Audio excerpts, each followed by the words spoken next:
लोगों के साथ होता है। नौकरी की तैयारी करनी, तो हमने भी नौकरी की तैयारी की।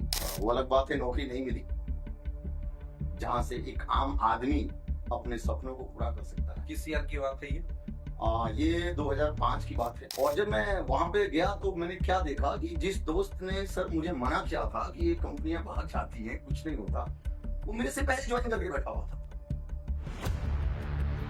एक टीचर 6 महीने इंडस्ट्री को समझता है और समझने के बाद फुल टाइम इस इंडस्ट्री के अंदर आ जाता है बिल्कुल सर। अपने सपनों को लेके कि भाई उसके सपने पूरे होंगे, परिवार को अच्छी जिंदगी देगा, हुए सपने पूरे? एक्चुअल में सर फुल टाइम में जब मैं आया था 2006 में, मुझे याद है जब मैं 2006 में, मेरे पास बाइक नहीं थी उस वक्त। लेकिन सर जब इस बिजनेस में हम आगे बढ़ रहे थे, काम कर रहे थे, तो जब पीछे मुड़ के देखते थे तो जैसा बताया जाता था, जैसे बताया गया था कि आपके पीछे टीम खड़ी होगी, नेटवर्क बनेगा, एक समय आप फ्री हो जाएंगी, वो ऐसा कुछ दिख नहीं रहा था। 3 साल 4 साल मेहनत करने के बाद ऐसा कुछ दिख नहीं रहा था। मेहनत कर रहे थे, आगे वाली मेहनत बढ़ रही थी, पीछे वाली टीम खत्म हो गई।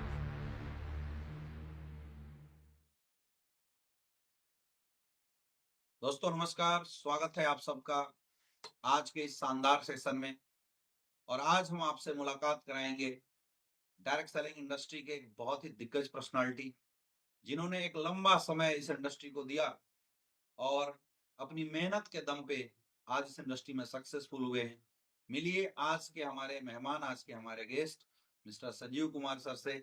सर बहुत बहुत स्वागत है आपका आज की शानदार सेशन के अंदर। बहुत बहुत धन्यवाद सर आपका। बहुत बहुत धन्यवाद, दिल के बहुत गहराइयों से बहुत बहुत धन्यवाद आपका। Thank you. तो संजीव सर, मैं चाहूंगा कि जितने भी लोग आज हमें देख रहे हैं, आपको देख रहे हैं, लोग आपके बारे में जानना चाहते हैं क्योंकि आप पहली बार आज हमारे शो के अंदर आए हुए हैं। सर अपने बारे में बताइए थोड़ा। बिल्कुल सर। एक्चुअल में मैं बेसिकली मेरठ से हूँ, मेरठ में रहता हूँ। और मेरी जो स्कूली शिक्षा हुई है वो पहले देहरादून में थी, क्योंकि मेरे फादर आर्मी से थे। तो मेरे फादर की पोस्टिंग देहरादून में थी, तो मेरी 10th तक की एजुकेशन तो देहरादून में हुई है। डीएवी स्कूल से पढ़ा मैं वहाँ से। इसके बाद मेरे फादर मेरठ में आए, तो बाकी का एजुकेशन जो था वो मेरठ से हुआ। मेरा 12th से लेके ग्रेजुएशन तक की एजुकेशन मेरी मेरठ से है। और प्रॉपरली बेसिकली मैं बिहार से हूँ। और बिहार में एक जगह पड़ता है रोहतास डिस्ट्रिक्ट में, सासाराम का नाम दुनिया जानती है, आपने भी सुना होगा। वहीं से हूँ मैं। और लेकिन मेरठ में जब हम आए तो पिताजी उस टाइम पे ऑन सर्विस थे और मेरी एजुकेशन चल रही थी यहाँ पे। और यहाँ से एजुकेशन पूरी करने के बाद, जैसे कि अमूमन मिडिल क्लास लोगों के साथ होता है, नौकरी की तैयारी करनी, तो हमने भी नौकरी की तैयारी की। वो अलग बात है नौकरी नहीं मिली, तो हमने फिर अपना स्कूल में पढ़ाना शुरू किया, बच्चों को कोचिंग देना शुरू किया। और इसके बाद ज़िंदगी चल रही थी। एज ए टीचर आपने जॉब शुरू की? जी, एज़ अ टीचर हमने अपने करियर की शुरुआत की। और इकलौता लड़के थे अपने माँ-बाप के, एक सिस्टर थी, तो लाइफ़ ठीक थी, एक मिडिल क्लास की जैसे होती है वैसी लाइफ़ थी। और सपने बड़े थे, लेकिन वो एडजस्टमेंट वाली लाइफ़ थी, चल रहा था और उसको जी रहे थे। उसी दरमियाँ एक इंसान के माध्यम से डायरेक्ट सेलिंग देखने का मौका मिला। पहले कभी पता नहीं था डायरेक्ट सेलिंग क्या होती है, इसके बारे में कभी सुना नहीं। और एक हमारे पड़ोस में सर रहते थे, उन्होंने इसके बारे में जानकारी दी। अच्छा, वो भी बेसिकली आर्मी से ही थे, तो थोड़ा-सा कनेक्टिविटी बन गई उनसे, क्योंकि मेरे फ़ादर को वो जानते थे। और इस पर्पज़ से उन्होंने मुझे इनवाइट कर दिया। और मैं पहली बार मेरठ में एक जगह है बेगमपुल करके, वहाँ पर एक सेमिनार होता था और वहाँ पर मुझे जाने का मौका मिला। और वहाँ पर उस सेमिनार में जाने के बाद मुझे डायरेक्ट सेलिंग के बारे में पता चला कि ऐसी भी कोई इंडस्ट्री होती है, जहाँ से एक आम आदमी अपने सपनों को पूरा कर सकता है। किस ईयर की बात है ये? ये 2005 की बात है। 2005। 2005 में मुझे मौका मिला था इस इंडस्ट्री में आने का। और उस टाइम पर मतलब पैसे की वैल्यू भी बहुत ज़्यादा थी। मेरे फादर की सैलरी भी बहुत कम हुआ करती थी, और हम भी जो बच्चों को पढ़ाते थे तो उस वक्त इतनी ज़्यादा सैलरी नहीं हुआ करती थी। कितनी सैलरी? लगभग स्कूल में मुझे 7-8 हज़ार रुपये मिलते थे। अच्छा। और इसके बाद मैं बच्चों को ट्यूशन्स वगैरह देता था, तो 8-10 हज़ार रुपये वहाँ से कमाता था। तो ये छोटी सी जीवन था मेरा, जो वहाँ 15-20 हजार की सैलरी? 15-20 हज़ार रुपये के आसपास में कमाता था अपने लाइफ में। और लेकिन जब इस इंडस्ट्री को देखा तो यहाँ पर मैंने बहुत सारे लोगों को देखा जो एक आम फैमिली से हैं, आम परिवार से हैं। और मैंने उनको देखा कि वो लाखों रुपए कमा रहे हैं, करोड़ों रुपए कमा रहे हैं। तो मुझे याद है एक इंसान मतलब बोला मैं 5वीं क्लास पास हूँ और यहाँ से मैंने लाखों रुपए कमाए हैं, उसको देख कर के मैं बहुत ज़्यादा आश्चर्यचकित रह गया। मुझे लगा कि जब ये कर सकता है तो मैं तो इससे अच्छा हूँ, ज़्यादा पढ़ा लिखा हूँ, तो मुझे लगता है मुझे और बेहतर करना चाहिए और ये सोच लेकर के इस इंडस्ट्री में मैं आ गया। अच्छा, जी, मतलब आपने एक 5वीं क्लास इंसान को जब कमाते हुए देखा, बिल्कुल। तो लगा यार ये 5वीं वाला 1.5-2 लाख रुपए कमा रहा है, तो मैं तो तो मैं तो पढ़ा ग्रेजुएट हूँ। लिखा हूँ, मैं कहाँ 20,000 में भटक रहा हूँ। बिल्कुल, बिल्कुल और तो इस आप उस मतलब उस इंसान को देख के आप इस इंडस्ट्री के अंदर जी, आए। जी, जी, बिल्कुल, बिल्कुल। क्या सफर रहा सर? बस शुरुआत जब की तो ऐसा कुछ था नहीं और एक्चुअल में मैं बताना चाहूँगा, मैं मोटिवेट तो बहुत हुआ इस प्लान को देख करके, लेकिन एक वाकया ज़रूर डिस्क्राइब करना चाहूँगा जब मौका मिला है आपके साथ बात करने का तो। एक्चुअल में जब मैंने प्लान देखा तो मुझे ऐसा लगा कि ये लोगों का बिज़नेस है, लोगों की इंडस्ट्री है और लोगों को लाना पड़ेगा यहाँ पर बताने के लिए, ज्वाइन कराने के लिए। तो मैं बच्चों के बीच में रहता था, मैं बच्चों को ट्यूशन देता था, तो मुझे लगता था बच्चे तो इसको करेंगे नहीं, बड़े लोगों को इनवाइट करना पड़ेगा। हुँ, तो एक मेरा दोस्त था, मेरे साथ एजुकेशन में था, पढ़ा मेरे साथ पढ़ता था, जस्ट लाइक बोले तो लंगोटिया यार मैं बोल सकता हूँ उसको। बहुत अच्छा फ्रेंड था मेरा और वो आईसीआईसीआई बैंक में जॉब करता था, एजुकेशन कंप्लीट करने के बाद। तो मुझे ऐसा लगा कि क्यों ना पहले उसको समझाया जाए। समझाया जाए, बताया जाए। अच्छा उस वक़्त मैं जॉइन नहीं हुआ था इस इंडस्ट्री में, अच्छा, तो मतलब बोलते हैं ना कि मैं बिना कई जो होशियार लोग होते हाँ, हैं, पहले मेरे 2 बन जाए फिर हम लाएँ, यस मतलब मैं बिना दुकान खोले कस्टमर ढूँढने की कोशिश कर रहा कर था। रहा था मैं और वो उसमें वो मेरा दोस्त मिल गया मुझे। तो मैंने सोचा चलो पहले इसको बताते हैं, मैं उसको लाया। अच्छा उसने पूरा प्लान देखा, प्लान देखने के बाद उसने मेरे से कान में धीरे से बोला, "यार, मुझे ठीक नहीं लग रहा है। अच्छा ये" उसने बोला? उसने मेरे दोस्त ने मेरे को बोला, "यार संजीव ये ठीक नहीं लग रहा है और कुछ गड़बड़ है।" बोला, "क्या गड़बड़ है?" बोला, "नहीं, ये अपने लेवल का काम है नहीं और तू बच्चा ट्यूशन पढ़ाता है, मैं भी जॉब करता हूँ और ये ठीक नहीं है। ऐसी कंपनियाँ रोज़ आती हैं, रोज़ भाग जाती हैं और तू नहीं जानता लेकिन मैं बहुत जानता हूँ ऐसी कंपनियों को।" अच्छा रियल में ही मुझे नहीं पता था, मैं तो फर्स्ट टाइम आया था। लेकिन जैसे ही मैं उस पे ट्रस्ट करता था, जैसे ही उसने ये बात मेरे को बोली, तो मुझे थोड़ा-सा लगा कि ये सही बोल रहा होगा और उसकी बात मान कर के हमने डिसाइड किया कि हम इस इंडस्ट्री को नहीं करेंगे। और फिर हम वापिस आ गए और जिसने मुझे इनवाइट किया था, मेरे पड़ोस में थे उन्होंने मुझे बार-बार मेरे से मिलना शुरू किया, मुझे फ़ॉलो-अप करना शुरू अच्छा बाद में पता चला कि फ़ॉलो-अप कोई चीज़ होती है, उस टाइम तो नहीं पता था लेकिन हाँ, अब मैं फ़ॉलो-अप वर्ड इसलिए यूज़ कर रहा हूँ, क्योंकि बाद में पता चला फ़ॉलो-अप कोई वर्ड होता है। तो उन्होंने बार-बार मेरे से मिलना शुरू किया और मुझे लगा शायद पता नहीं क्या है, मैं मना कर चुका हूँ, फिर भी मेरे पीछे पड़ रहे हैं। लेकिन बार-बार मिलने के बाद जब मैं नहीं समझा तो ब अचानक लगभग इस प्रोसेस में 30 दिन का एक 25-30 दिन का समय निकल चुका था। अचानक उस इंसान ने मुझे ज़बरदस्ती अपने बाइक पे एक दिन संडे का दिन था और ज़बरदस्ती बैठाया और मुझे दोबारा उस वेन्यू पर ले गए जहाँ पहली बार लेके गए थे। और जब मैं वहाँ पे गया तो मैंने क्या देखा कि जिस दोस्त ने सर मुझे मना किया था कि ये कंपनियाँ भाग जाती हैं, कुछ नहीं होता, वो मेरे से पहले जॉइन करके बैठा हुआ था। अच्छा, और जैसे ही उसको मैंने ये देखा तो मुझे बड़ी मतलब अजीब-सा शॉकिंग लगा कि ये ऐसा क्यों किया इसने मेरे साथ? और ये खुद जॉइन हो गया, मुझे मना कर दिया इसने। तो एक्चुअल में इस इंडस्ट्री में सर मुझे नहीं पता था कि मैं पैसे कमाऊँगा कि नहीं कमाऊँगा। लेकिन उसके जिद पे मैंने इस बिज़नेस को जॉइन किया था कि ठीक है तूने मुझे मना किया लेकिन तेरे साथ नहीं करूँगा, इनके साथ करूँगा और मैंने जॉइन कर लिया था। मतलब अपने दोस्त का बदला निकालने के लिए। बदला निकालने के लिए हमने इस बिज़नेस को जॉइन कर लिया था। उसके बाद फिर प्रोसेस आगे बढ़ा। मैं भूल गया कि हाँ, मैंने कुछ किया लेकिन धीरे-धीरे ज़िंदगी गाड़ी आगे बढ़ी। वो बार-बार मैंने जॉइन कर लिया, फिर मेरे से मिलना शुरू हुए, कुछ लोगों ने मुझे बताना शुरू किया। वो जो सर थे हमारे जो सीनियर थे, वो बार-बार मेरे घर आने लगे। मुझे इस इंडस्ट्री के बारे में बताने लगे, समझाने लगे। तो मुझे धीरे-धीरे समझ में आने लगा, मुझे अच्छा लगने लगा और वो बार-बार एक बात बोलते थे कि सर यहाँ पर पैसिव इनकम आएगा, यहाँ पर टीम बनेगी, यहाँ पर बहुत बड़ा साम्राज्य खड़ा होगा। यहाँ पे एक समय ऐसा आएगा कि आप काम नहीं भी करेंगे तो भी पैसा आपके पास आएगा। इस तरीके की कुछ बात करते थे वो, तो शुरुआत में तो मुझे समझ में नहीं आया। लेकिन धीरे-धीरे मैं कुछ लोगों को दिखाते थे, वो फ़ोल्डर से दिखाते थे कि देखिए सर ये फलाना सिंह है, आज ये नहीं है उसके बाद भी इनके फैमिली को पैसा मिल रहा है और ये बड़े लेवल पे हैं। आज इनकी टीम में इतने लोग हैं, अगर ये नहीं कर रहे हैं तो भी पैसा मिल रहा है। तो मैं धीरे-धीरे मोटिवेट होने लगा उनको उनकी बातों को सुन कर के, देख कर के। और बोलते हैं ना कि बार-बार जब कोई चीज़ आपके सामने आने लगती है, होने लगता है, तो बोलते हैं ना कब तक हसीना और उठेगी, एक दिन तो मान ही जाती हुँ, है। और एक दिन हम भी निर्णय लिए। निर्णय ले ही लिया हमने और हम इस इंडस्ट्री में फिर करने के लिए डिसीजन बना लिया हमने। और फिर लगभग इस प्रोसेस में 6 महीने का समय बीत गया था। मैं 6 महीने तक उनको मैं टालता रहा। लेकिन 6 महीने के बाद फिर जब मुझे थोड़ा बहुत समझ में आया, तो फिर सर हमने पूरी ताकत लगाई इस इंडस्ट्री में और 6 महीने तक काम किया एज़ अ पार्ट टाइम इस बिज़नेस में अपने ट्यूशन्स के साथ-साथ किया और इसके बाद इस इंडस्ट्री में हम फुल टाइम आ गए। सब कुछ छोड़ के आए। सब कुछ छोड़ कर के अपना ट्यूशन्स की कोचिंग सेंटर तो सब एक बंद कर टीचर 6 महीने इंडस्ट्री को समझता है और समझने के बाद फुल टाइम इस इंडस्ट्री के अंदर आ जाता है। बिल्कुल सर। अपने सपनों को लेके कि भाई उसके सपने पूरे होंगे, जी, जी, जी। परिवार को अच्छी ज़िंदगी देगा, बिल्कुल, बिल्कुल। हुए सपने पूरे? आह, अब कितना दिन काम किया फुल टाइम आने के बाद? एक्चुअल में सर फुल टाइम में जब मैं आया था 2006 में, हुँ, मुझे याद है जब मैं 2006 में मेरे पास बाइक नहीं थी उस वक़्त। तो मुझे ऐसा लगा कि मेरे सीनियर्स ने बोला कि सर अगर आपको इस बिज़नेस में कामयाब होना है तो आपको एक बाइक लेनी पड़ेगी। तो उस वक़्त जैसे कि पता है सर पैसे का अभाव था, इतनी बड़ी सैलरी थी नहीं। तो हमारे घर में एक आरडी चलती थी ₹500 की, हर महीने पोस्ट ऑफिस में मेरे मदर फादर जमा करते थे। तो 2006 जनवरी में वो आरडी पूरी हुई थी और वो ₹36,000 उसमें वो आरडी में पूरा हुआ था। तो उस वक़्त मेरे अपलाइनों ने मेरे अब सीनियर्स ने प्रेशर बनाया कि सर गाड़ी ले लो। आपको गाड़ी लेनी है। अच्छा प्रेशर इसलिए बनाया क्योंकि मैं जहाँ जो आया था, वहाँ से बहुत सारे लोगों के बीच में इकलौता मैं ही पढ़ा लिखा था। तो सब फौजी आदमी थे, कोई 8वीं पास था, कोई 10वीं पास था। तो उन्होंने पूरा हथियार मुझ पे ही डाल रखा था। हुँ, उनको लगा यार ये अगर गाड़ी ले लेता है तो ये बढ़िया काम कर जाएगा। इसलिए इतना प्रेशर बनाया उन्होंने कि भई तू गाड़ी ले ले।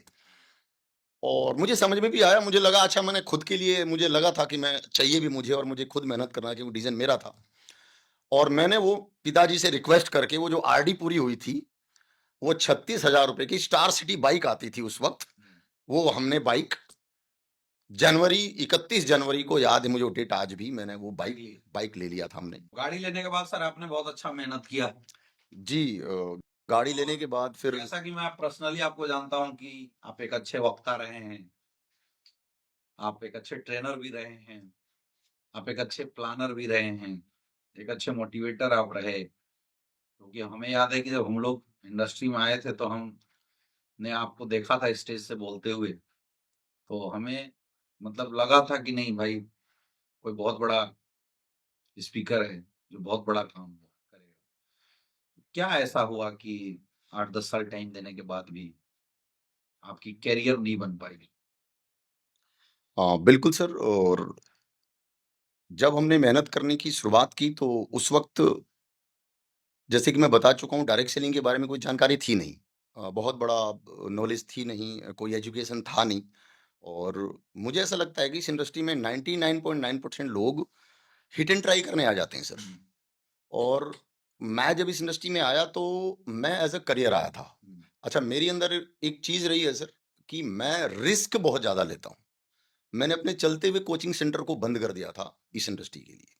अच्छा उसका कारण ये था कि कभी पैसे की वज़ह से कभी प्रॉब्लम हुई नहीं। मतलब मैं ऐसे परिवार से था, पिताजी फौजी आदमी थे और तो कभी पिताजी ने भी प्रेशर नहीं बनाया कि आपको पैसे के लिए ये करना है। तो जो मेरे मन में आता था मैंने किया। तो जब इस इंडस्ट्री में फुल टाइम कूदे तो मैंने पिताजी को बोल दिया कि सर पापा हम ट्यूशन नहीं पढ़ाएँगे और हम फुल टाइम इसको करते हैं। बोले ठीक है, जैसे आपकी मर्ज़ी। हालाँकि थोड़ा-सा विरोध हुआ शुरुआत में लेकिन फिर मान गए और हमने पूरी ताकत झोंक दी। हमें नहीं पता था कि आगे क्या होगा। हमें बताया गया था कि आपको टीम बनानी है, आपको नेटवर्क बनाना है और हमने नेटवर्क बनाना शुरू किया। हमने लोगों को इस इंडस्ट्री में लाना शुरू किया और इतने ज़्यादा मोटिवेट करते थे सर हम लोगों को इतने हाईली मोटिवेट करते थे कि मुझे याद है हमने लोगों की बकरियां तक बिकवा दी थी इस बिज़नेस में। इतना ज़्यादा मोटिवेट करते थे और अच्छा, लोन दिलवा करके हम इस इंडस्ट्री में लोगों को लाते थे। और मुझे याद है एक व्यक्ति था फ़ाज़िलपुर में एक जगह है मेरठ में, फ़ौजी आदमी था वो और उसके पास पैसे ही नहीं हुआ करते थे। तो मैं जब उससे मिला तो सुबह 8 बजे से लेके और रात को 10 बजे तक वो ड्रिंक में रहता था वो। तो मैंने उससे पूछा कि कैसे करेगा? बोला करना तो है, लेकिन पैसे नहीं है।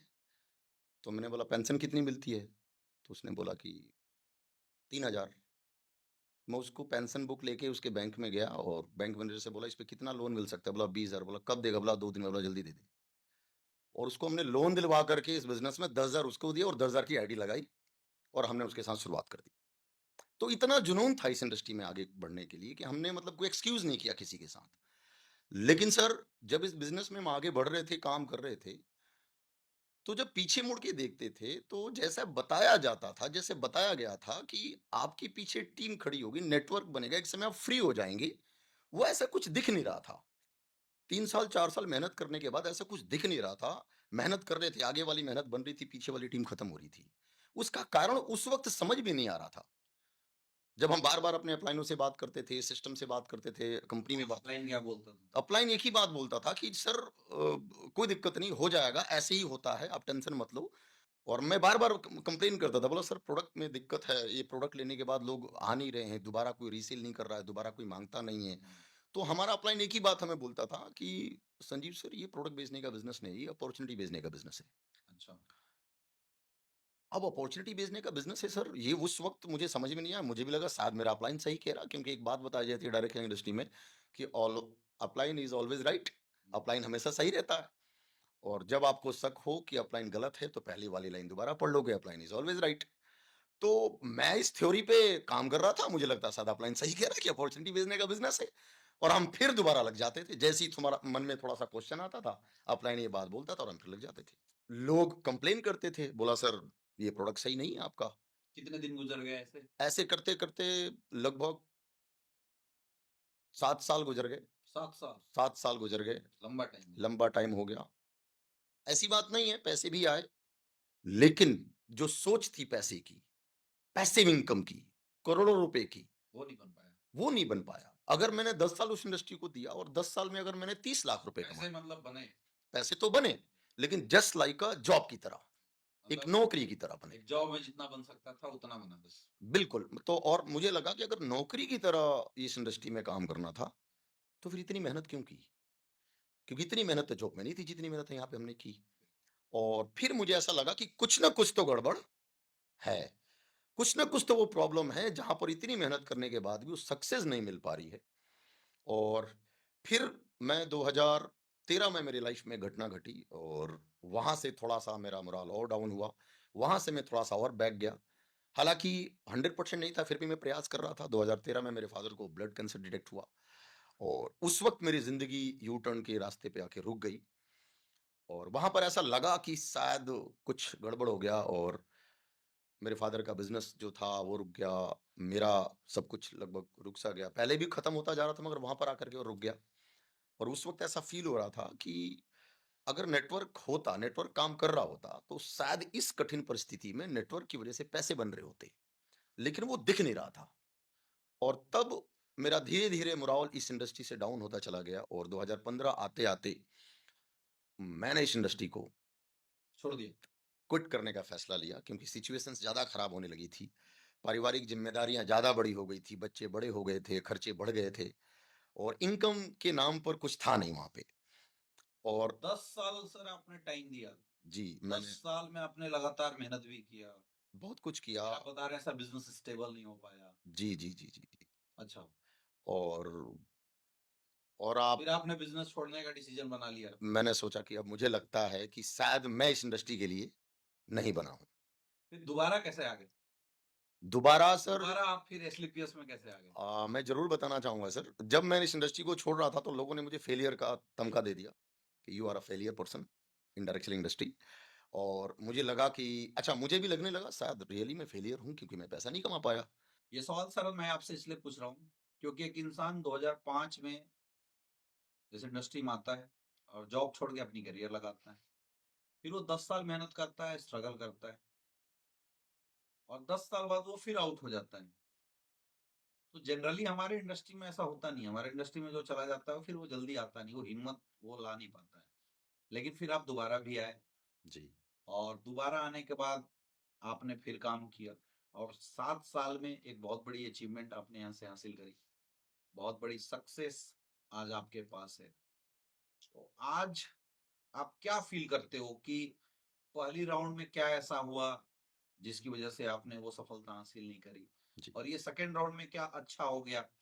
क्या पॉजिटिव पॉइंट रहे जिसकी वज़ह से आज इतनी बड़ी सक्सेस आई? वो बताइए आप लोगों को। बिल्कुल सर, जैसे कि मैं बता रहा था कि जब हमने वहाँ पर इतनी मेहनत की, स्ट्रगल किया, और उसके बाद वो चीज़ें नहीं मिल पाई, तो मन निराश हुआ और हम उस इंडस्ट्री से आउट चले गए। लेकिन मन में एक कसक थी, ये आवाज़ थी अंदर से कि जो हमने मेहनत किया था उसका परिणाम हमें नहीं मिल पाया, और वो कारण समझ में नहीं आया था उस वक़्त। लेकिन जब मैं वापिस अपने पुराने लाइफ़ में चला गया, इस इंडस्ट्री को क्विट कर गया, तो लोगों ने मुझे फेलियर का बोला कि आप फेलियर हैं, और मुझे भी फ़ील होने लगा कि मैं फेलियर हूँ शायद, इसलिए पैसा नहीं कमा पाया मैं। और फिर मैं अपने फ़ादर के बिज़नेस को सँभालने लगा, क्योंकि मेरे पास कोई ऑप्शन था नहीं, और मैं मेरे फ़ादर का चलता हुआ बिज़नेस था, फिर मैं उसको देखना शुरू कर दिया। सुबह 8 बजे से लेके रात को 10 बजे तक उस बिज़नेस को सँभालने लगा। 8 बजे जाता था, 10 बजे आता था। मुकेश के दर्द भरे गाने थे, और बिना बताए ज़िंदगी चुपचाप चलने लगी सर। उस वक़्त डिसाइड कर लिया था, अब मैं जीवन में कभी डायरेक्ट सेलिंग नहीं करूँगा। लेकिन जो मेरे साथी थे, जो मेरे पुराने मित्र थे, जो मेरे साथ इन्होंने इंडस्ट्री को किया था, उन्होंने एसलीपीएस वेलनेस की शुरुआत कर दी थी। ये मैं बात कर रहा हूँ 2015-16 की, और मुझे ऑफ़र भी मिले, लेकिन मैं उनको मना कर चुका था कि सॉरी सर, अब मैं इस इंडस्ट्री में दोबारा नहीं आऊँगा, और मैं मना कर चुका था कि मैं अब नहीं करूँगा डायरेक्ट सेलिंग को, और मैं अपने बिज़नेस में खुश हो गया, अपनी दुनिया में खुश हो गया, और ज़िंदगी आगे बढ़ी, समय आगे बीता। लेकिन उन लोगों को, जो मेरे साथी थे, मैंने उनको दोबारा इस इंडस्ट्री में सक्सेस होते हुए देखा, कामयाब होते हुए देखा, लग्ज़री कार अचीव होते हुए देखा। उन लोगों को भी मैंने देखा, जो शायद उस वक़्त कुछ नहीं थे जब हम इस इंडस्ट्री में काम करते थे, लेकिन इस इंडस्ट्री में आने के बाद बहुत बड़े लेवल पे देखा। मन करता था कि क्या है समझें, लेकिन हिम्मत नहीं जुटा पाता था कि मैं दोबारा आऊँ इस इंडस्ट्री में। उसी दरमियाँ एक इंसान मुझे इस इंडस्ट्री के बारे में टच करते हैं, मुझे बताते हैं, एसलीपीएस के बारे में बताते हैं। मुझे पता तो था, लेकिन पर्सनली उन्होंने ही मुझे इस बिज़नेस के बारे में बात किया। लेकिन उनको भी मैंने मना कर दिया, बोला सॉरी सर, आप मोरे वो मेरी दुकान पे आते थे, बैठते थे, और मैं उनको चाय-पानी पिला कर के चुपचाप भेज देता था। लगातार जब 3 महीना वो मेरे पास आए, तो मैंने उनको लास्ट में थक हार के बोला कि सर, जितनी मेहनत आप मुझ पे कर रहे हैं, उतनी मेहनत आप किसी फ्रेशर पे करेंगे, तो शायद वो बंदा इस इंडस्ट्री में आकर के जॉइन करके आपके साथ काम कर जाएगा। आप गलत इंसान पे गलत टाइम पर मेहनत कर रहे हैं, मैं अब नहीं आऊँगा। लेकिन सर, मैं एक बात कहना चाहूँगा, उस इंसान ने मेरा पीछा नहीं छोड़ा। लगातार मना करने के बाद भी वो बार-बार मेरे शॉप पर आते रहे, मुझे टोकते रहे, मुझे बोलते रहे। एक समय की बात है, मेरे घर में कुछ ऐसी प्रॉब्लम चलने लगी, पैसे को लेकर के बहुत ज़्यादा कुछ समस्या आ गई। तो मेरी वाइफ़, मैं रात को मैं अपनी वाइफ़ से बात कर रहा था, तो मेरी वाइफ़ ने मेरे को बोल दिया कि ऐसे ज़िंदगी कैसे चलेगी? यहाँ से तो कुछ बड़ा चीज़ हो नहीं रहा है, तो ऐसे कैसे चलेगी? और जैसे ही ये बात मेरे घर में आई, आप विश्वास करें, मुझे दोबारा पता नहीं क्यों ये इंडस्ट्री याद आने लगी। ऐसा लगा कि मुझे लगता है कि मेरे लिए एक बार दोबारा वो इंसान मुझे याद आने लगा, जो मुझे 3 महीने से मेरा पीछे पड़ा हुआ था, और वो याद आने लगा। मुझे लगा, अरे एक बार उससे क्यों ना बात करके देखा जाए। अब ये मुझे नहीं पता कि ये कैसे मेरा मन करने लगा, क्योंकि हो सकता है ऊपर वाले की तरफ से कोई ऐसा आदेश हो, ऐसा कुछ कर्म किया हो मैंने पिछले जन्म में, कुछ पुण्य का काम किया होगा, जो शायद कहीं न कहीं कुछ बाकी रह गया हो, जो ऊपर वाला दोबारा मुझे देना चाहता था। और वो दोबारा मेरा मन करने लगा, उस इंसान को मैंने बुलाया, बोला सर, मुझे दोबारा प्लान बताएँ। तो उन्होंने मुझे इस इंडस्ट्री के बारे में, डब्ल्यूएल के बारे में पूरा डीपली बताया। अच्छा सर, सिचुएशन ऐसी थी कि हमने जब वहाँ पर 10 साल तक पैसे नहीं कमाए थे, तो हमें विश्वास ही नहीं हो रहा था कि दोबारा इतने बड़े लेवल पे पैसे कमाए जा सकते हैं। वो बार-बार मुझे समझाने की कोशिश करते, मैं बार-बार मना कर देता। लेकिन मैंने कुछ चीज़ें समझी। एक जो मेरे कॉम्पिटिटर थे इस इंडस्ट्री में, जो पहले से रहे थे, मैंने उस इंसान से बोला कि आप मुझे उनका आईडी खोल के चेक दिखाएँ, तब मैं शायद डिसीज़न लूँगा। और उन्होंने मेरे सामने उनको फ़ोन किया, बोला सर, मैं सर के सामने बैठा हूँ, और आपका आईडी पासवर्ड माँग करके ये आपका चेक देखना चाहते हैं। सर, उन्होंने इतना बोलना था, और उस सर ने 2 सेकंड नहीं लगाया अपने आईडी पासवर्ड भेजने में, और मैंने जैसे ही उनका चेक देखा, तो मुझे लगा कि इतनी बड़ी इनकम डायरेक्ट सेलिंग इंडस्ट्री में आ सकती है। और तब मेरे मन में ऐसा लगा कि एक बार सेकंड पारी दोबारा खेलनी चाहिए। लेकिन अभी भी क्वेश्चन थे सर। वो क्वेश्चन अभी भी बरकरार थे, जब मैं वहाँ से 10 साल फेल हुआ था, और वो क्वेश्चन मेरा यहाँ पे था कि इतनी मेहनत करने के बाद भी, प्लेटफ़ॉर्म ये प्रोडक्ट के बाद भी, अपलाइन अच्छे होने के बाद भी, मैं कामयाब क्यों नहीं हो पाया?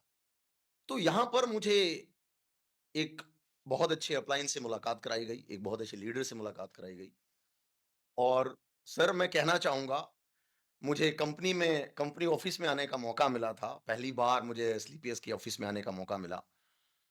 और उस ऑफिस में उस वक्त मैं अपने आप को बहुत बड़ा लीडर मानता था, मैं आपको रियल बताना चाहूंगा। लेकिन पहली बार जब मेरी मुलाकात मिस्टर अमित कुमार दुबे सर से हुई, यानी आपसे हुई, तो जब आपकी बातें मैंने सुनी, तो मैं रियली बता रहा हूं, मुझे ऐसा लगा कि मेरी मेहनत का एक ही कमी थी, जो कि प्लेटफॉर्म जो था, प्रोडक्ट जो था, ये दो चीजें एक बहुत बड़ा शॉट लगा मुझे, जहां पर मेरी 10 साल की मेहनत वहां पर रंग नहीं ला पाई। और शायद अगर इस इंडस्ट्री में मुझे कामयाब होना होगा तो मुझे दो चीजें कमी दिखी, एक तो प्लेटफॉर्म और दूसरा प्रोडक्ट। और ये दो चीजें यहां पर मुझे अच्छी दिख रही थी, जिसकी वजह से मुझे लगा कि शायद मैं आज में पैसा कमा जाऊंगा। और फिर मुझे लगा कि एक बार डिसीजन लेना चाहिए, और सर हमने इस इंडस्ट्री को दोबारा शुरुआत की। मैं देखता हूं सर, लोग आते हैं इस इंडस्ट्री में, बहुत सारे कमिटमेंट करके आते हैं, बहुत सारे वादे लेके आते हैं, बहुत सारी डिमांड लेके आते हैं। लेकिन मैं जिस इंसान के साथ मैंने शुरू किया था, मेरा एक ही कहना था कि सर आप साथ दे देना, बिजनेस करने मुझे आता है, बिजनेस मैं खुद कर लूंगा, बस आप साथ दे देना, आपका साथ चाहिए और कुछ भी नहीं चाहिए। और यही कमिटमेंट करके मैं सर के साथ आया था। और आज मैं तो बहुत बहुत धन्यवाद करना चाहूंगा उस समय को, उस पल को, जिस पल को हमने स्लीपियस वेलनेस की शुरुआत की।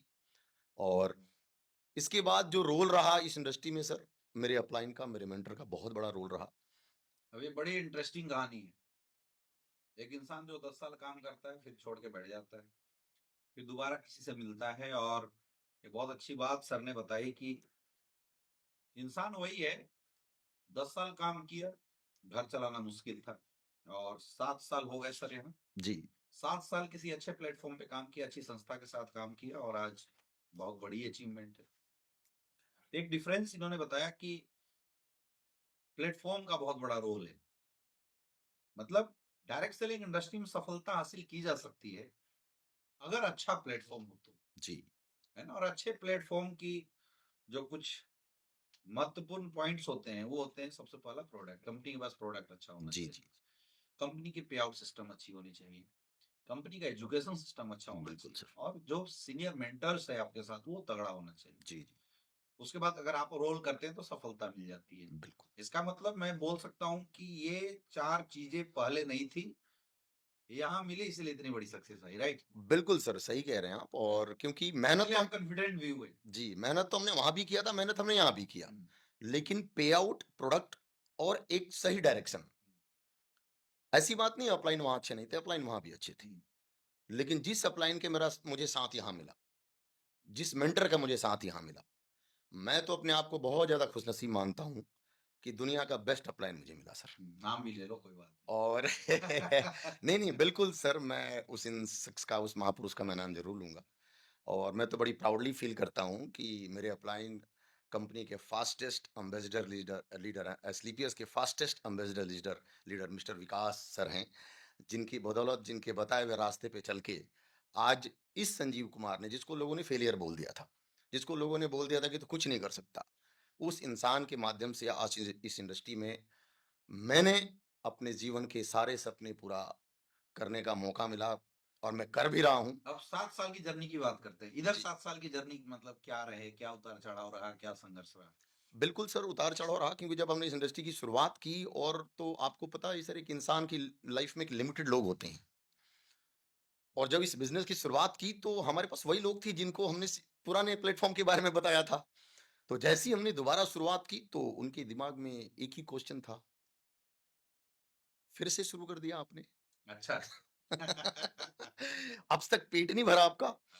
ऐसे कुछ टोन्स, ऐसे कुछ क्वेश्चंस हमारे सामने आए, हाँ। और ऐसी कुछ बातें आई जो मेरा मोराल, मेरी हौसले, मेरी हिम्मत को तोड़ती थी बार बार। यहाँ आने के बाद वही दिक्कत हुई जो वहां शुरुआत में हुई। वहां शुरुआत में हुई सर। मतलब मैं हम बोल सकते हैं कि अगर आप कहीं नई जगह पे शुरू करते हैं जी तो आपकी दिक्कत और समस्या सेम आएगी, सेम रहेगी, कोई चेंज नहीं हो सकती सर। अब ये डिसीजन आपका होगा यानी कि दोबारा फ्रेशर बनना ही पड़ेगा। बिल्कुल बिल्कुल बिल्कुल। और मैं तो यही कहता हूं कि इस इंडस्ट्री में लोग यही नहीं कर पाते हैं। अगर मैं बात करूं अपने 10 साल के करियर की, तो 10 साल में लगभग हमने वहां पर 7,000 लोगों की टीम बनाई थी, लेकिन जब इस इंडस्ट्री में हम आए तो हमने अपने आप को जीरो से समर्पित कर दिया, और हमने उस अपलाइन को, उस मेंटर को जीरो से समर्पित किया। अगर उन्होंने हमारे जीवन में बोला कि सर दिन को रात है, तो हमने कभी दिन नहीं बोला सर। उन्होंने रात को दिन बोला तो हमने कभी रात नहीं बोली। और शायद मुझे लगता है कि जितने भी लोग मुझे सुन रहे हैं या बाद में सुनेंगे, आपके द्वारा जो मौका मिला है मुझे, मैं एक ही बात कहूँगा कि समर्पण एक ऐसा शब्द है जीवन में, क्योंकि मुझे ऐसा लगता है मेरे अपलाइन ने 2 बातें सिखाई है मुझे, समर्थन और समर्पण। समर्थन स्वार्थ और लालच में दिया जाता है और समर्पण निस्वार्थ दिया जाता है। और हमने समर्पित कर दिया अपने अपलाइन को। दोबारा से समर्पित करना आसान था? मुश्किल था, हैं? बहुत मुश्किल है। मुश्किल था और वो फिर मुश्किल कैसे किया आपने ये मुश्किल काम? और सर मुश्किल और ज़्यादा हो गया जब हमारे पुराने साथियों ने ये और टोन मार कर के बोला कि आप कैसे इंसान हो जो अपने से बहुत बाद वाले व्यक्ति के साथ शुरुआत कर रहे हो आप। हाँ, ये तब और ज़्यादा दिक्कत होती थी, क्योंकि जब हम लोगों के पास जाते थे तो लोग इस तरीके की बात करते थे। लेकिन हमने एक बात समझ ली थी कि मेरा जो अनुभव था वो वहाँ पर बहुत अच्छा नहीं रहा और वहाँ पर इस इंडस्ट्री में पैसा नहीं कमा पाया। अगर उस अनुभव के साथ इस इंडस्ट्री में मैं काम करता हूँ, तो शायद उस इंसान के साथ, उसकी सोच के साथ कॉन्फ्लिक्ट करेगा, जो मुझे इस इंडस्ट्री में आगे बढ़ाना चाहता है और मैं शायद फिर फेल हो सकता हूँ, इसलिए मैंने अपने आप को ज़ीरो कर लिया। टिपिकल था, मुश्किल था, लेकिन मैंने उस मुश्किल चैलेंज को एक्सेप्ट किया और मुझे बहुत प्राउड होता है ये बात बोलते हुए। तो यहाँ धड़ाधड़ सक्सेस आई या यहाँ भी नहीं सर, ऐसा नहीं है सर। किसी भी प्लेटफ़ॉर्म पे कभी भी बहुत धड़ाधड़ सक्सेस नहीं मिलती है सर। उसके लिए आपको वो बेसिक काम करने पड़ेंगे, जिस बेसिक काम को करके आपकी लाइफ़ में सक्सेस मिलती है।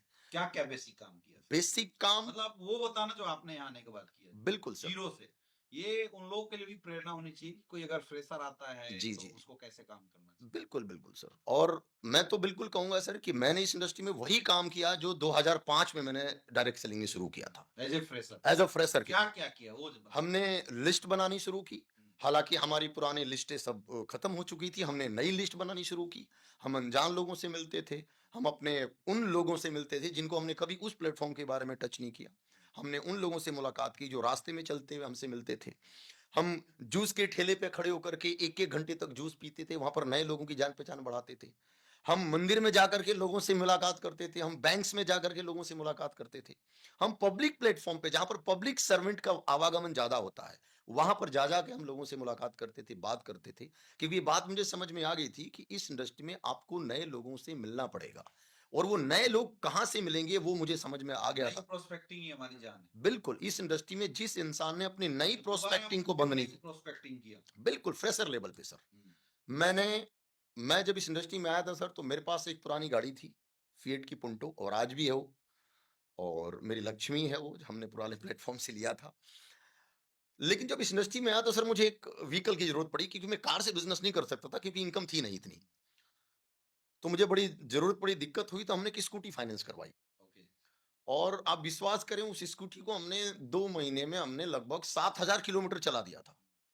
और one to one, door to door हमने नए-नए लोगों से मिलने की शुरुआत की और धीरे-धीरे, धीरे-धीरे नए लोग मिलते चले गए। इसमें सबसे बड़ा अगर मैं रोल करूँगा, ऐसी बात नहीं है सर ये मेहनत हमने वहाँ नहीं की और यहाँ पर अलग से की, हमने मेहनत यहाँ भी की। लेकिन यहाँ पर कामयाब होने का जो सबसे बड़ा प्लस पॉइंट था, जो मेरी मेहनत को और 10 गुना बढ़ा गया, वो था सर यहाँ का प्रोडक्ट। जब मैंने मेहनत करने की शुरुआत की और जब मैं लोगों को अपने प्रोडक्ट को प्रोवाइड किया, जो लोगों के पास मेरा प्रोडक्ट गया, हमारी संस्था का प्रोडक्ट गया, तो मेरी मेहनत को 10 गुना बढ़ा दिया इसने क्योंकि इस प्रोडक्ट ने एक पॉजिटिव रिस्पॉन्स देना शुरू किया। बहुत सारे लोगों ने शुरुआत में सवाल उठाया कि आप तुम डॉक्टर हो क्या? कैसे इसको बेच सकते हो? लेकिन हमने उनके सवालों को जवाब दिया कि ये इंडस्ट्री क्या है, ये प्रोडक्ट्स क्या है, ये हम कोई दवाई नहीं सेल कर रहे हैं, ये फूड सप्लीमेंट है।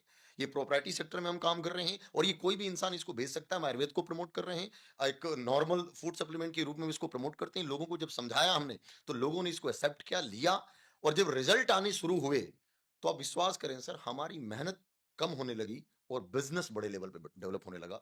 तो मैं एक बात ज़रूर कहूँगा, एक अच्छा प्रोडक्ट आपकी मेहनत को 10 गुना और बढ़ा देता है।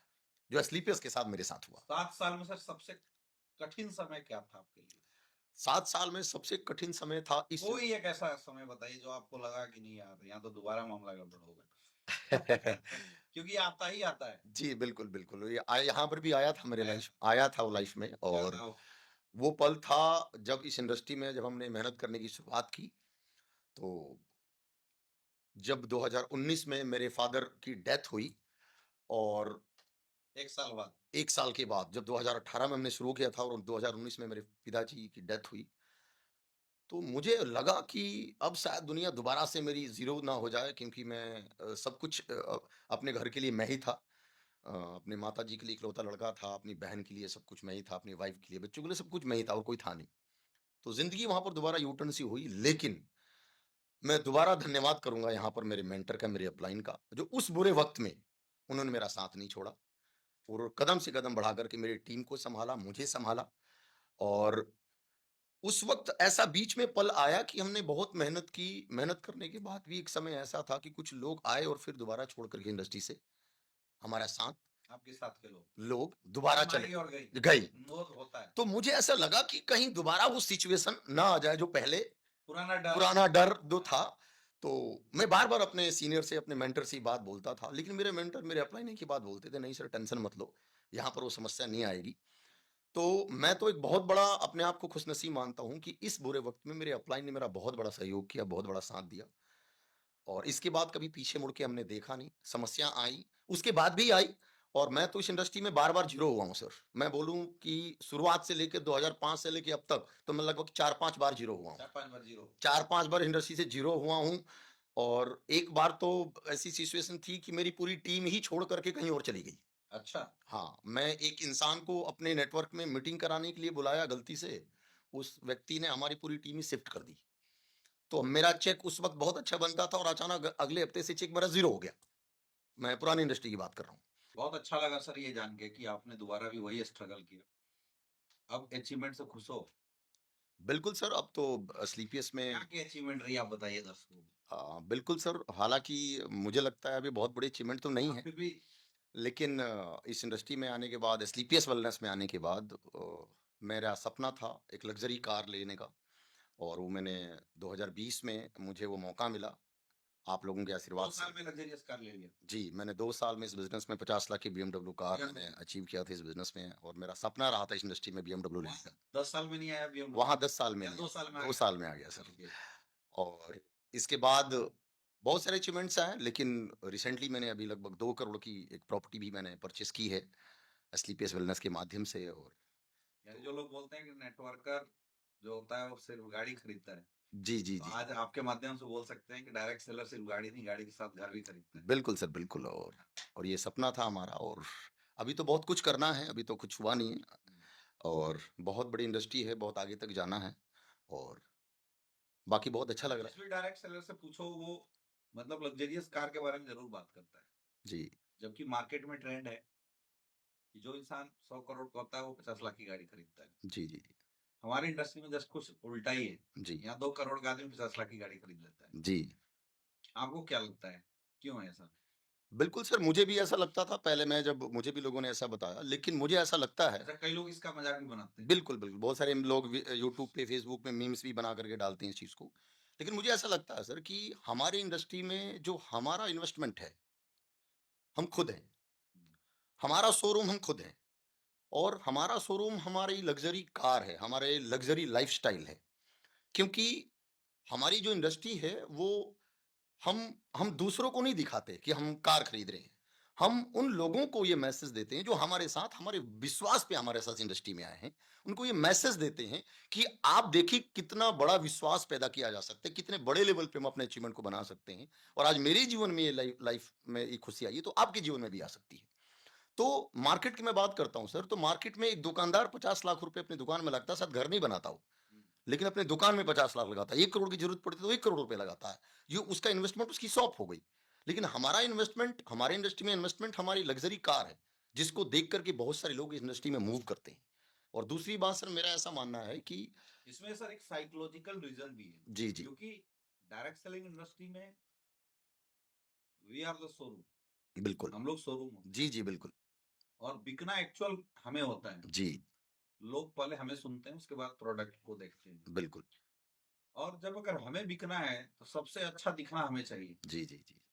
तो डायरेक्ट सेलिंग इंडस्ट्री में जब इंसान मान लो गाड़ी पे चल रहा है, बाइक पे चल रहा है तो उसकी कॉन्फिडेंस अलग होती है। जी, लेकिन आपने खुद महसूस किया होगा कि जब आप पहली बार कार में आए तो आपकी कॉन्फिडेंस का जो लेवल वो बढ़ गया। बिल्कुल सर। दूसरा लोगों को आपका देखने का नजरिया बदल गया। जी, जी, जी। तो मतलब लोगों के आपके प्रति दृष्टिकोण भी चेंज हुए और आपका सेल्फ इमेज भी चेंज हुआ। बिल्कुल सर, बिल्कुल और मैं महसूस करता हूँ ये। वैसे ही जब आप लग्जरियस कार में आए तो लोगों का आपका देखने का नजरिया बदला, प्लस आपका सेल्फ कॉन्फिडेंस भी बूस्टअप हुआ। बिल्कुल सर। और मुझे लगता है कि इस सेल्फ कॉन्फिडेंस बूस्टअप करने के लिए अगर 60 लाख रुपए खर्च कर रहे थे, कोई बहुत बड़ी बात नहीं है। बिल बाकी मजे तो आ ही रहे बिल्कुल सर, हैं। बिल्कुल सर। और 60-70 लाख की गाड़ी से जी, अगर जी, कोई जी। चल रहा है, तो मजे तो आ ही रहे हैं। बिल्कुल सर, लेकिन वो सबसे बड़ी जो चीज़ है वो है सेल्फ कॉन्फिडेंस, बिल्कुल जो सर। बूस्टअप होता है आपकी डाउनलाइन का। आपने बहुत जी, अच्छा जी, एक जी। पॉइंट बताया कि डाउनलाइन का जो हमें देखने का नज़रिया बदलता है, हुँ, इस समाज और सोसाइटी को देखने का जो नज़रिया बदलता है, बिल्कुल सर। उस चीज़ का ये इन्वेस्टमेंट है वो लग्ज़रियस कार, जिसके बाद अक्सर देखा गया है कि लोगों का बिज़नेस कई गुना रफ्तार से आगे बढ़ता है, बिल्कुल, क्योंकि विज़न बदल जाते हैं। जी सर, जी सर। और ये मैं कहना चाहूँगा कि मैंने जब लग्ज़री कार खरीदी थी, तो उस लग्ज़री कार की कीमत मैंने 1 साल में वसूल कर ली थी। अच्छा 1 साल में आ गया। वो अब 50 हो गया ना वो इन्वेस्टमेंट 50 वापस? लाख मैंने अगले साल मैंने उसको कवर कर लिया था। हुँ, और मेरा बिज़नेस बहुत तेज़ी से ग्रोथ किया था उस लग्ज़री कार के बाद। हुँ। और आपने जो एक बात बोली सर कि लोगों का नज़रिया बदल जाता है, बिल्कुल ये सच बात है। अपने लोग जो पुराने ढर्रे में, पुराने नज़रिए से हमें देखते हैं, वो अचानक उनका नज़रिया, उनका व्यवहार, उनके हाल-चाल, उनके भाव बदल जाते हैं और उनको लगता है कि अब ये बड़ा आदमी बन गया है। बोल सकते हैं नेटवर्कर तो कार लेना नहीं चाहते, लोग लिवाते हैं। बिल्कुल, लोग दिलवा देते हैं, तो मतलब ये धंधे की डिमांड है तो ले लेता है। बिल्कुल अच्छा हमारे लिए। पहली लग्ज़रियस कार तो ऐसे भी बोलते हैं जी, जी, कि जी, जी। धंधे की डिमांड से लिया जाता है, और जी, दूसरी वाली होता है अपने शौक के लिए। जी, बिल्कुल, बिल्कुल। है ना? शौक का सर कौन-सा कार है? 100 का सर लगभग 1.5 करोड़ की कार मुझे लेनी है अच्छा, और लूँगा मैं बीएमडब्ल्यू की अभी ही। बना रहे हो प्लानिंग, जी, जी, बिल्कुल। बीएमडब्ल्यू की ही जी, लेंगे। बीएमडब्ल्यू की लूँगा वेरी और गुड। बहुत जल्द आने वाली है गुरुदेव। एक अच्छे सर सक्सेसफुल आप लीडर, पैसा कितना कमाया सर बताएँ ना? हालाँकि पब्लिक डोमेन है और ऐसा बोला जाता है कि समाज में बहुत सारे लोग तरीके के रहते हैं, लेकिन आपने पूछ लिया तो ज़रूर जवाब दूँगा।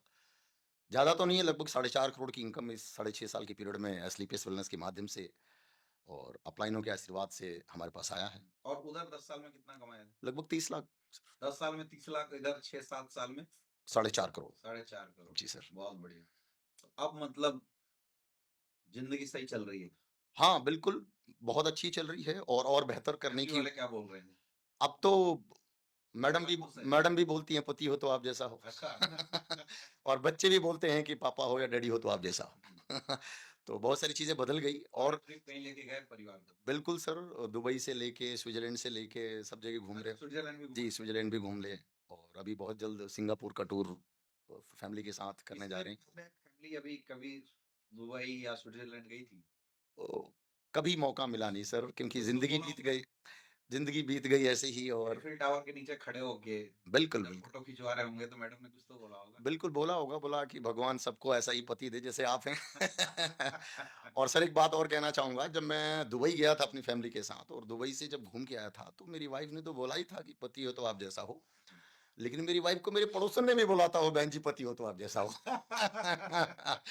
तो मुझे लगा कि शायद कुछ अच्छा हो रहा है और बहुत अच्छा लगा सर ये। लोग बोलते हैं कि रियल में डायरेक्ट सेलिंग में लोगों की ज़िंदगी अच्छी होती है। जी, जी, जी, तो जी। आपसे बात करके ऐसा महसूस हो रहा है मुझे बिल्कुल सर। और कि हर तरीके से ज़िंदगी बेहतरीन बनती है। जी सर, बिल्कुल। अब सर कुछ सीख की बात करते हैं आपसे, जी, जी, जी। जो मुझे लगता है कि आप ही सिखा सकते हैं लोगों को, और बहुत सारे लोग इस पॉडकास्ट को देख रहे होंगे जो सर से कुछ जानना चाहते होंगे। मेरे पास एक्चुअल में कुछ पर्सनल रिक्वेस्ट भी आई थी, क्योंकि आप ग्राउंड के बहुत अच्छे प्लेयर हैं। जी, जी। तो कुछ आपसे आज प्रैक्टिकली सीखने की कोशिश करेंगे। लोगों ने पूछा सर से, आप ये पूछिए कि सर इन्विटेशन कैसे करते थे? थोड़ा डेमो करके दिखा दीजिए। बिल्कुल सर, ज़रूर बताएँगे और ऐसा तो मुझे तो मैं अपने आप तो नहीं बोलूँगा कि मैं कैसा किया, लेकिन हाँ, वो ज़रूर बताने की कोशिश करूँगा हमने कैसे किया, जब इस इंडस्ट्री में शुरुआत में आए थे तो कैसे करते थे। और शुरुआती दौर में सर हमने एक लिस्ट पे प्रॉपर काम किया। मैं सुबह मॉर्निंग में उठ कर के सबसे पहले अपनी लिस्टिंग अपडेट करता था। मुझे आज कितने लोगों से बात करनी है, मुझे कितने लोगों को सौदा प्लान करना है, कितने लोगों को इनवाइट करना है। ये पूरा प्रोसेस मैं सुबह उठ करके 1 घंटा, 1.5 घंटा इसमें समय देता था और इसके बाद मैं लोगों को कॉलिंग करता था। अब मैं मेरी 2 तरीके की लिस्ट होती थी। एक लिस्ट वो जो 3, 4, 5 दिन के बाद मुझे टाइम देती थी और एक लिस्ट वो होती थी जो मुझे उसी दिन टाइम देती थी। तो ये 2 तरीके की मैं लिस्ट मेंटेन करता था। जो लिस्ट मुझे पर डे टाइम देती थी, उस लिस्ट में मेरा नियम होता था मैं डेली कम से कम 3 से 4 लोगों को डेली प्रेजेंटेशन मुझे देना ही देना है। और उसके लिए मैं सबसे पहले कैटेगरी वाइज़ में चुनाव करता था कि ए कैटेगरी, बी कैटेगरी और सी कैटेगरी में 3 कैटेगरी में लोगों को डालता था। ए कैटेगरी में सबसे पहले मैं ऐसे लोगों को डालता था जो जॉब पर्सन हैं, जो सुबह 8 से 5 तक जॉब करते हैं। इसके बाद उनके पास समय है। जो एक मिडिल क्लास के सेक्टर में आते हैं। मैं उनसे बात करता था, अपने जो जानने वाले होते थे उनसे उनका नाम निकालता था, जो मेरे साथ इंडस्ट्री में नहीं था, मैं उससे भी बात करके उसके जानने वालों की लिस्ट अपने डायरी में नोट कर लेता था। Proper listing. प्रॉपर लिस्टिंग करता था मैं, और लिस्टिंग करने के बाद फिर मैं उनको कॉल करता था अपनी तरफ से। बोला, सर नमस्कार, मेरा नाम संजीव कुमार है और मुझे आपके बारे में मिस्टर श्याम सर ने बताया था, और आपके बारे में बड़ी तारीफ कर रहे थे कि मिस्टर ए के मौर्य सर बहुत अच्छे इंसान हैं, तो मुझे लगा कि अच्छे इंसान के साथ जरूर बात वार्तालाप करना चाहिए। वैसे सर बता रहे थे कि आप आर्मी में जॉब करते हैं, और मुझे लगा सर आपके बारे में आपसे एक बार जरूर बात करना चाहिए। वैसे सर आप कहाँ रहते हैं और कैसे लाइफ चल रही है? तो जैसे ही वो रिस्पॉन्स करता था तो मैं बोलता था, बोला, सर आपकी तरह बहुत सारे आर्मी पर्सन लोग हैं जो हमारे सेक्टर में, हमारे फील्ड में जहाँ पर मैं वर्क करता हूँ वहाँ पर काम कर रहे हैं, और बहुत सारे लोगों ने अपनी लाइफ को एज़ अ पार्ट टाइम उस जॉब के साथ-साथ चेंज किया है। बहुत सारे लोग लाखों रुपए की अर्निंग ले रहे हैं एज़ अ पार्ट टाइम, और एक ईमानदारी से, होनेस्ट तरीके से। और मुझे ऐसा लगता है कि आप अगर उस चीज़ को थोड़ा-सा ध्यान देंगे, तो एज़ एक्स्ट्रा इनकम आपके घर में, आपकी फैमिली के लिए आ सकते हो, जो मुझे लगता है आपके लिए बहुत ज़्यादा ज़रूरत है। और जैसे ही मैं ऐसे लोगों से बात करता, लोग बोलते थे, "ठीक है सर, क्या है मुझे बताएँ?" तो अगर मैं 10 लोगों से ऐसे बात करता था, 2-4 लोग मुझे समय दे ही देते थे, और उन 2-4 लोगों से मैं जाता था, मिलता था, प्रेजेंटेशन देता था। उसमें से 1 आध लोग मेरे साथ इस इंडस्ट्री में कुछ ना कुछ प्रोडक्ट लेकर के ज्वाइन कर लेते थे। जैसे ही प्रोडक्ट जाता था, बंदा यूज़ करता था, यूज़ करने के बाद हमारे साथ आता, धीरे-धीरे आज बिज़नेस में आ जाता था। तो इस तरीके से हमने सर लोगों से कॉल किया। कोई स्टूडेंट होता था, तो उस स्टूडेंट को हम बात करते थे, कॉल करते थे, बोला, सर आप पढ़ाई कर रहे हैं, बहुत अच्छी बात है।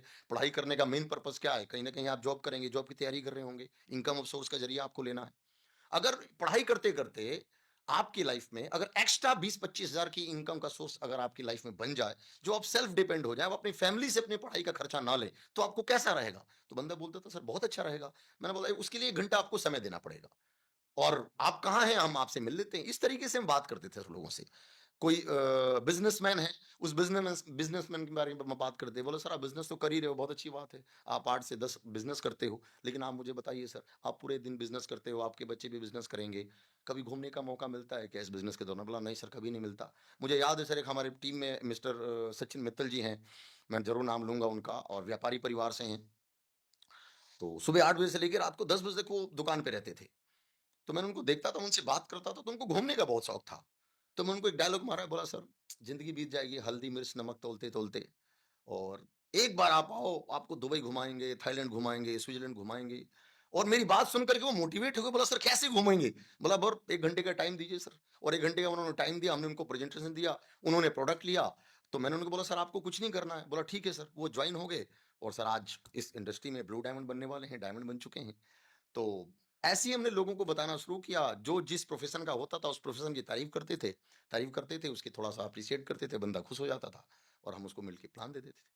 ऐसे धीरे-धीरे ज़िंदगी की गाड़ी आगे बढ़ी। बहुत बढ़िया सर। मुझे लग रहा है कि ये सेशन एक फ्रेशर्स के लिए काफ़ी सपोर्टिव टूल्स के रूप में काम करेगा, जी, जी। है ना?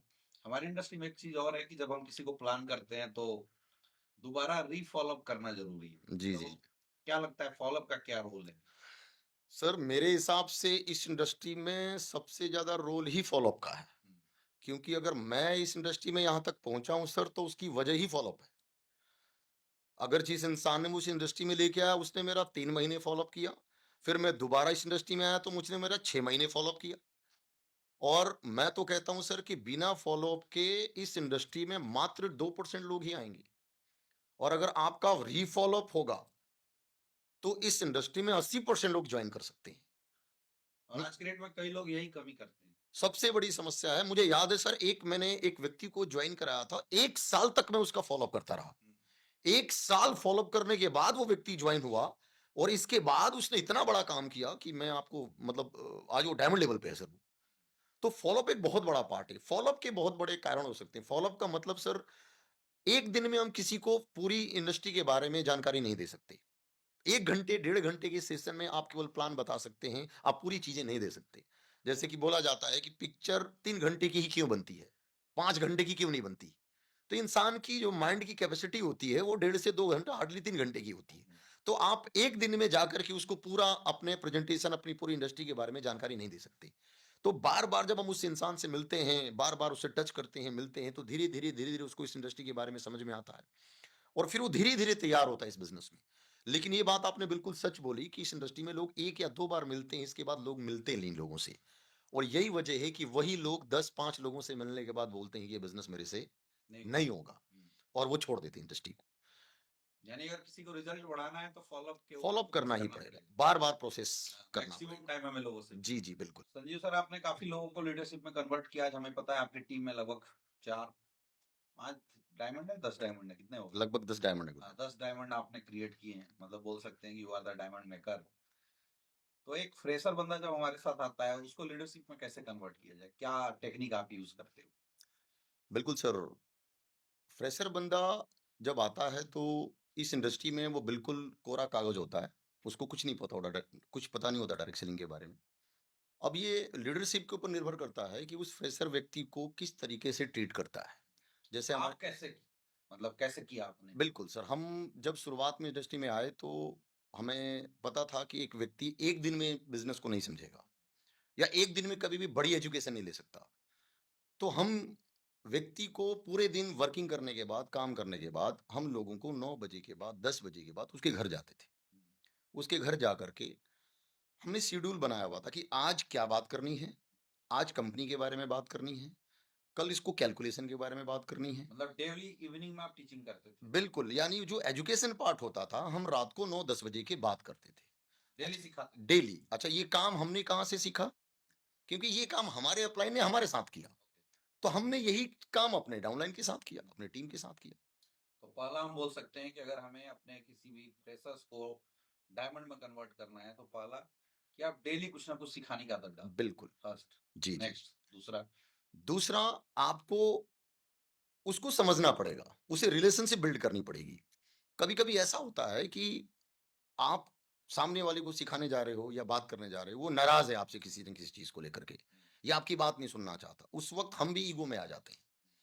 वहाँ पर आपका रिलेशन उस डाउनलाइन से बहुत अच्छा होना चाहिए, जिससे कि भविष्य में कभी भी आपको रिस्पेक्ट में कमी ना करे वो।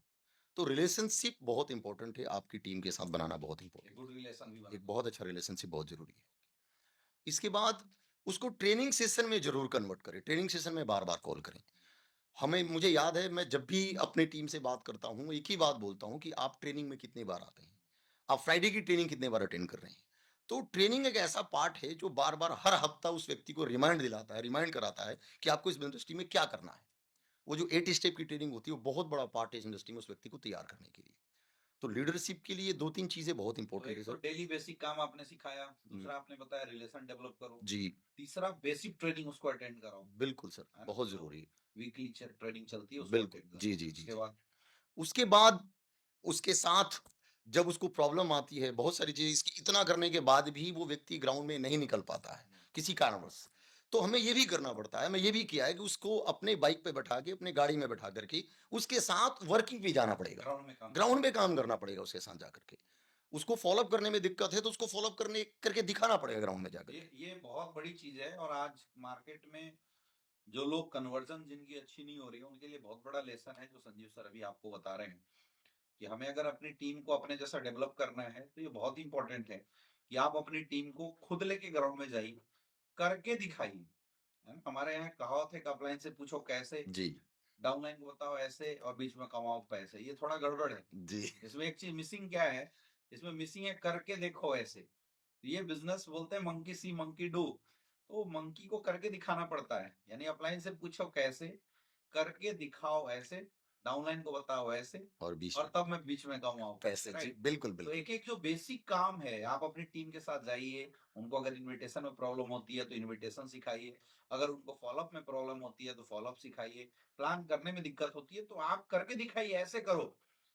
तो 2-3 बार जब आप इस प्रोसेस को करेंगे, और सर मैंने भी अपने बिज़नेस में ये चीज़ अप्लाई किया था, और इसी से आज हमारी लीडरशिप बहुत अच्छी और स्ट्रॉन्ग बनी है। जी, आपने उसको बहुत अच्छा किया। जी, उसके बाद सर उसकी रैंक थोड़ी बड़ी हो जाती है, फिर बिल्कुल। आप क्या करते हो? बस फिर उसको धीरे-धीरे उसको हम एफआईएम करना सिखाते हैं, फिर उसको एफआईएम में डालते हैं कि आपको एफआईएम कैसे करना है, उसके साथ एफआईएम करके दिखाते हैं कैसे एफआईएम करना है।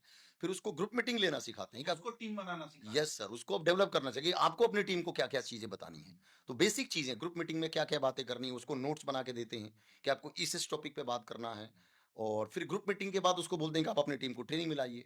तो ये प्रोसेस है, पर्सनल काउंसलिंग, एफआईएम, फिर ग्रुप मीटिंग, फिर ट्रेनिंग, तब वो व्यक्ति धीरे-धीरे, धीरे-धीरे डेवलप होता है और बड़े लेवल पे जाता है। और लेकिन फिर भी सर लीडर कितना ही बड़ा बन जाए, बिना अपलाइन के तो कहीं कुछ हो नहीं अपलाइन सकता। की जरूरत लास्ट अपलाइन की तक जरूरत तो पड़ती है। लास्ट तक पड़ती है, और हम हमेशा लोगों के लिए खड़े हैं, बहुत हमारे मेहनत लिए। सर करते हो आप, डाउनलाइन के लिए बहुत मेहनत करते हैं। बस सर आप टीम के लिए इतनी मेहनत करते हो सर, क्या कोई ऐसी डाउनलाइन है जो परेशान भी करती है? बिल्कुल सर, इतना करने के बाद भी डाउनलाइन बहुत परेशान करती है। और और मुझे पता चला है कि आपकी टीम में मतलब बहुत सारे ऐसे लोग हैं जो काफी हावी रहते हैं आपके ऊपर। बिल्कुल, बिल्कुल। और तो आपको क्यों मतलब क्या लगता है ऐसा क्यों करते हैं लोग और किस तरह की परेशानी आपको देते हैं? मुझे ऐसा लगता है कि शायद अभी बच्चे हैं, इसलिए वो चीज़ें नहीं समझ पा रहे हैं और अभी मैच्योरिटी नहीं आई है। क्योंकि जैसा बच्चा ज़िद करता है शुरुआत में, एक बच्चे को बोलते हैं ना, आगे दीपक जल रहा है, उसको बोलते हैं बेटा वहाँ नहीं जाना, ये जल जाएगा। तो जब तक उसको छुएगा नहीं तब तक वो मानेगा नहीं। तो कुछ डाउनलाइन ऐसी होती हैं कि जब तक वो गलती ना कर दे, जिसकी उसको बहुत बड़ा लॉस होने वाला है, तब तक वो अपलाइन को परेशान करती करने रहती देना चाहिए, है। उसको करने देना चाहिए, करके सीखेगा तो करके ज्यादा अच्छा सीखेगा तो लगेगा। ज़्यादा अच्छा लगेगा। और तब तक हम भी झेलते रहते हैं क्योंकि ज़रूरी है और इस बिज़नेस में। तो और देखो बिजनेस करना तो तब आसान होता है जब आप जो बताओ अपनी टीम को और वो कर जाए, बिल्कुल। लेकिन बड़ा मुश्किल होता है जब आप कुछ बता रहे हो कर ही नहीं रहे। फिर भी सर तो यहाँ एक बहुत बड़ा सवाल है कि अगर डाउनलाइन बात ना माने तो क्या करें? बात अच्छा ये मैं नहीं सर, ये पूरे डायरेक्ट सेलिंग लीडर्स कम्युनिटी के सवाल है बिल्कुल, बिल्कुल सर। कि अगर डाउनलाइन बात ना माने तो क्या करें फिर? देखिए सर, ये तो होगा। अगर आप डायरेक्ट सेलिंग में कामयाब होना चाहते हैं, तो ये तो आपको एक्सेप्ट करना पड़ेगा कि हर कोई तो हमारी बात नहीं मानेगा।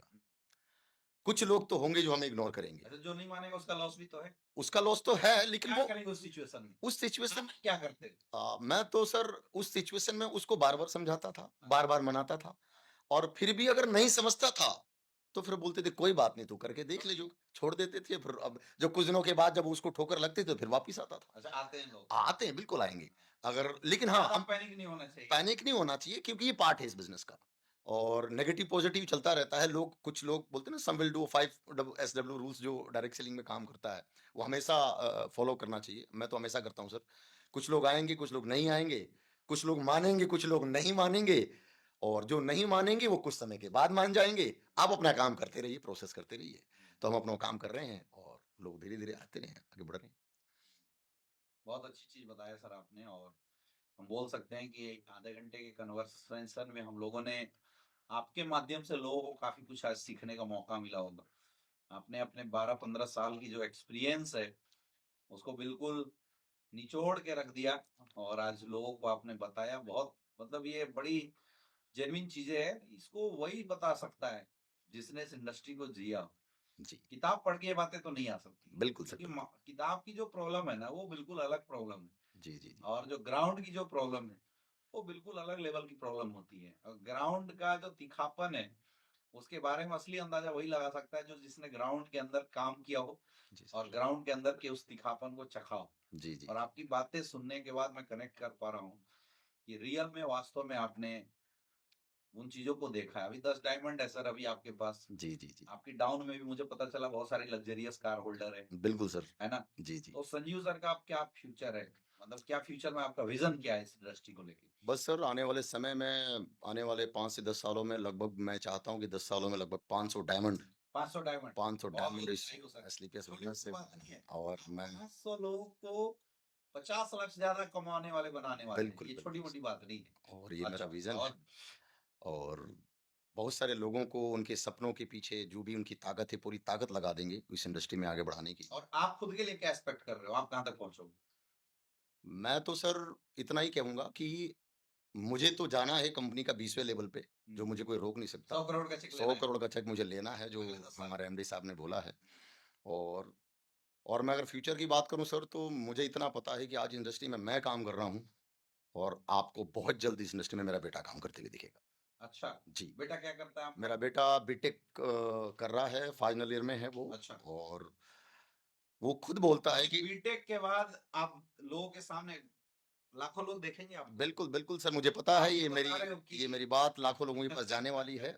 और बीटेक के बाद अपने लड़के को इस इंडस्ट्री में लाने कॉन्फिडेंस है, बिल्कुल बिल्कुल मुझे इस इंडस्ट्री पे कॉन्फिडेंस है, मुझे इस संस्था पे कॉन्फिडेंस है। लड़का एक्सेप्ट करेगा बिल्कुल industry को? वो बिल्कुल कर चुका है, अच्छा, कर चुका है। वो उसको पता है, वो बोलता भी है कि मैं कुछ भी कर सकता हूँ, कुछ भी कर लूंगा, मगर आपकी तरह आपके इतने बड़े लेवल का चेक, इतने बड़े लेवल की इनकम मैं जॉब में कभी कर ही नहीं सकता। अच्छा, इसलिए वो तो बीटेक करके आ रहा है। तो इसलिए मैंने बोला कोई बात नहीं, पढ़ाई कर लो आप, हाँ। क्योंकि एजुकेशन बहुत जरूरी है, और एजुकेशन के बाद जब मेहनत होती है तो उसका रंग अलग होता है। बिल्कुल, एजुकेशन गिव यू कॉन्फिडेंस। तो मुझे बड़ी प्राउड होगा इस बात को बताते हुए, और हो भी रहा है कि मेरा बेटा इस इंडस्ट्री में आने वाला मेरा फ्यूचर है, और आप देखेंगे सर। मतलब आप उत्तराधिकारी देने वाले हो। बिल्कुल, मेरा तो उत्तराधिकारी जो है मेरे बिजनेस का, मेरा बेटा बनने वाला है। और मैं तो इस कंपनी मैनेजमेंट, एमडी साहब mister Sanjeev sir, mister Mahipal sir, mister Shiv Kumar sir, और आप का जितना धन्यवाद कर सकता हूँ उतना कम है, क्योंकि एक सही डायरेक्शन, एक मजबूत लीडरशिप किसको बोलते हैं, वो मुझे इस प्लेटफॉर्म पे आने के बाद पता चला सर,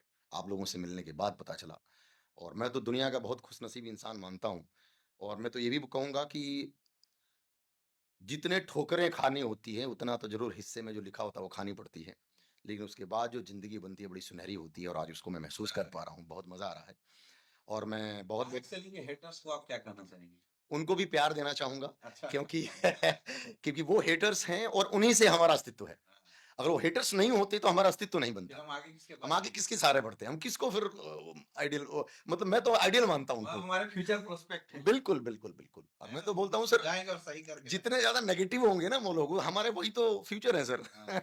क्योंकि सभी पॉजिटिव हो जाएंगे फिर दिक्कत हो जाएगी। जो बेटा आने वाला है वो कहाँ जाएगा? कहाँ जाएगा? इन्हीं लोगों को तो पॉजिटिव तो उनके लिए बहुत बड़ा प्यार है, और मैं तो जरूर कहूंगा कि आप ऐसे ही हेट करते रहिए, हमें नफरत करते रहिए, और हम आपको ऐसे ही प्यार देते ताकि रहेंगे। हमें पता चले कौन कौन है। बिल्कुल बिल्कुल बिल्कुल। चलिए, और अच्छा लगा सर, आपसे मिलके बहुत अच्छा लगा। और कुछ सर बातें अब आपसे कुछ डायरेक्ट सवाल करेंगे जिसका जवाब आपको बहुत ही मतलब जो दिमाग में आए बोल देना। जी सर। मतलब ऐसा नहीं इसमें सोच समझ के बोलना है। नेक्स्ट ड्रीम कार कौन सी?